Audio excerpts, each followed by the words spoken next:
ועל המלחמות שעשית לאבותינו.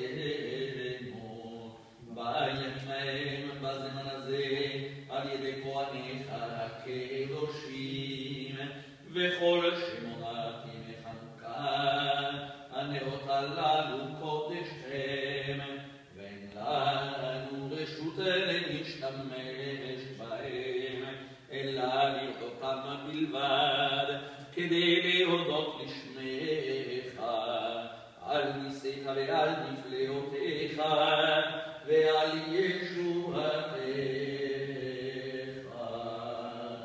מזמור שיר חנוכת הבית לדוד אלוהים אדוני כי דליתני, ולא שימחת אויבי לי. אדוני אלוהי שמעתי אליך ותרפאני, אדוני אלי תבין שאול נפשי, חייתני מירא דיבור. זמרו לאדוני חסידיו והודו לזכר קודשו, כי רגע באפו חיים ברצונו, בערב ילין בכי ולבוקר רינה.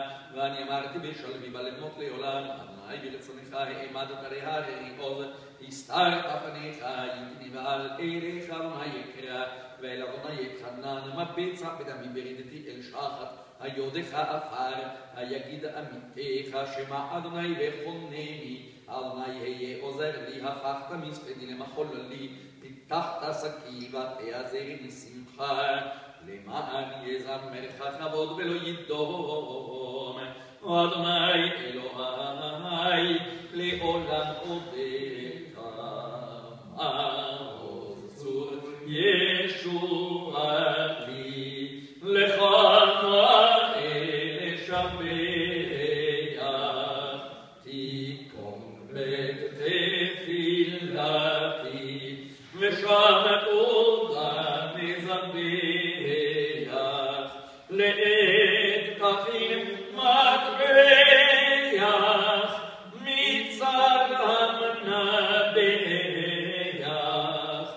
אז אגמור בשיר מזמור חנוכת המזבח, אז אגמור בשיר מזמור חנוכת המזבח.